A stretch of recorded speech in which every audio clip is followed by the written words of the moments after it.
Yo, what is up, guys? Delboy here. So Gennady Golovkin knocks out Steve Rolls in 4 rounds in what was an exciting performance, to say the least. We all expected Gennady Golovkin to make short work of this guy, and that's exactly what we got.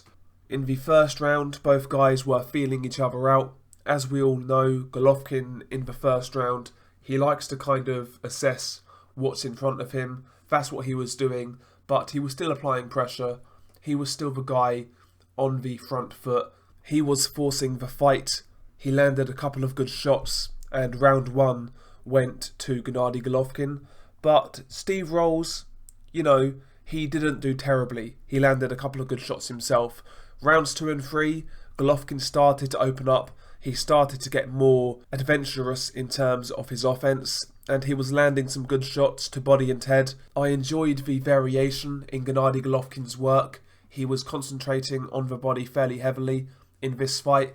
I liked it when he kind of touched to the head. He'll touch to the head, and then he'd come downstairs with a hard left hook to the body, and sometimes he would land a left hook, then a right hook.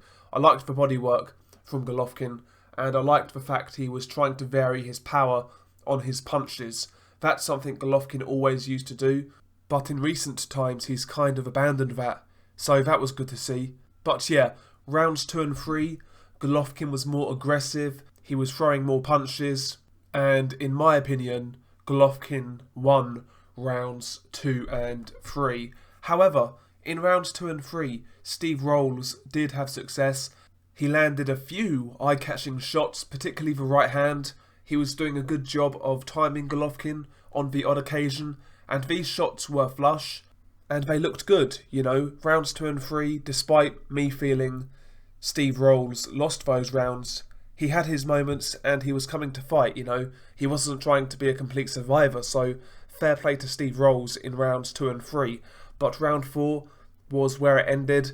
Golovkin hurt Steve Rolls. Steve Rolls was all over the place. He was trying to backpedal, get away from Golovkin, but he found himself on the ropes, and Golovkin picking his spots, and then he ended it with a lovely left hook, and that knocked out Steve Rolls in brutal fashion, face first, landing, and that was all she wrote.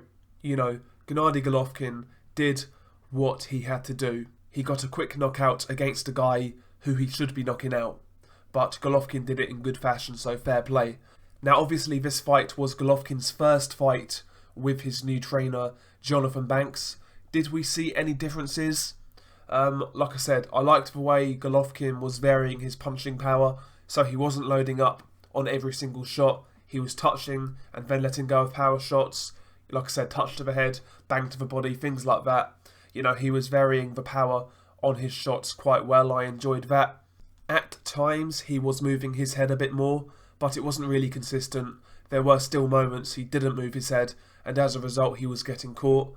And also, Golovkin's feet were fairly quick. He was closing the distance fairly quickly, so that was also another good sign. Ultimately, it was pretty much the same Golovkin we're used to seeing, with a few minor tweaks and changes. The longer Gennady Golovkin spends with Jonathan Banks, maybe then we will see a difference in his style. But yeah, his performance against Steve Rolls was pretty much Gennady Golovkin, with a few different elements here and there. But all in all, he got the job done, he got the knockout, and he did it in brutal fashion. Now, who should Gennady Golovkin fight next? I would like to see the 3rd Canelo fight. I know a lot of people are bored with that saga, but I really loved both fights, and I would like to see these guys fight again. I still believe there is unfinished business. The first fight, in my opinion, was a clear Golovkin win. The second fight was very close. Why not do it one more time? Why not do it one more time while Golovkin still has something left in the tank? Because if we wait any longer, Golovkin is just going to get worse and worse. So they might as well make it next, in my opinion. Will that happen? I'm not sure. Oscar De La Hoya doesn't really seem too receptive of that fight right now. He's saying Gennady Golovkin should win the WBO middleweight title, and then the fight can happen. Is that Oscar De La Hoya being Oscar De La Hoya, or does he mean that? Who knows, but A fight between Gennady Golovkin and Demetrius Andrade. That does interest me, I can't lie. I like that fight. Obviously, Andrade is a champion. He's unbeaten. He's a good boxer. Southpaw, tricky style. I think his style would match with Golovkin's style because obviously Golovkin is the aggressive pressure fighter, the puncher. You know, it's a contrast of two styles, and it would be interesting to see how that one played out. So I'm certainly not against Gennady Golovkin versus Demetrius Andrade. And by the way, Demetrius Andrade still has to fight Selecki, and that's not an easy fight, so there's no guarantee Andrade even comes through that, but he's expected to, and if he does, I've got no issue with Golovkin versus Andrade, or even Golovkin versus Selecki. I would watch both fights. But realistically, if we are talking about middleweight, I would like to see Golovkin versus Canelo. I would say Jamal Charlo as well, but I mean, that fight's not really realistic with Jamal Charlo being on the PBC side, unfortunately. Again, that's another fight I would be very interested in, but that's not going to happen, so what's the point even talking about it, you know? Another option for Golovkin is for him to move up to super middleweight. The fight with Steve Rolls was a catch weight of £164, 4 pounds off the super middleweight limit. And at super middleweight, you know, a realistic option would be somebody like Callum Smith. I know that fight has been talked about in the past.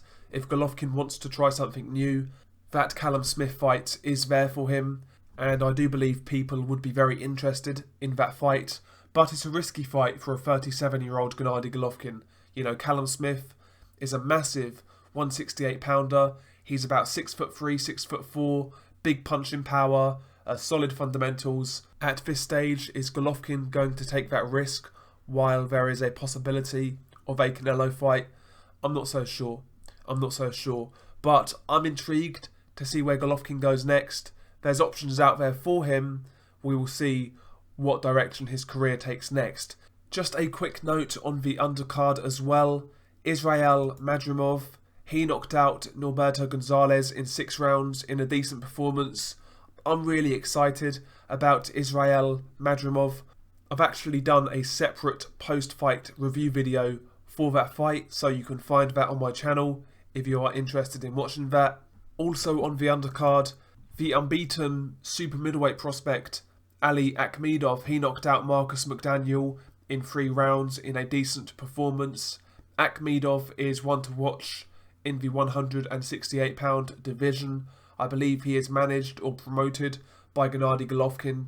He comes from Kazakhstan. He's certainly got a good future ahead of him. He's still only 23 years old and he has a record of 15-0 with 11 knockouts. I like what I see from Ali Akhmedov. Nice style to watch. He's aggressive, he's powerful. Certainly will be involved in some good fights in the future. Also on the undercard, Charles Conwell beat Courtney Pennington.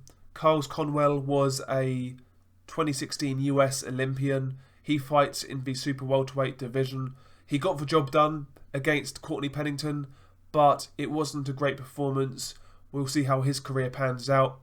Welterweight Brian Cibalo, he beat Bakatiar Ayubov by a unanimous decision. That was actually a decent performance. Ayubov came to fight, but he was outboxed by the longer, quicker Cibalo. And lastly, Matchroom USA prospect Nikita Ababi, he knocked out 5-0 one Francisco Lopez Barajas in 1 round. He knocked him out with a beautiful body shot. Nikita Ababi, it's too early to tell how good this kid is, but he can punch a bit. He's got a nice style to watch. He's certainly going to be entertaining, to say the least. But yeah, the card itself wasn't great.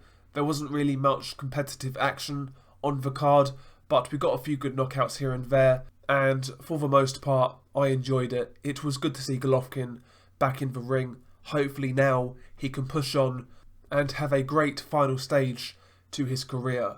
But yeah, share your thoughts below. Tell me what you thought of this card. Tell me what you thought of Gennady Golovkin's performance, and did anybody on the undercard stick out to you? Share your thoughts below. Peace.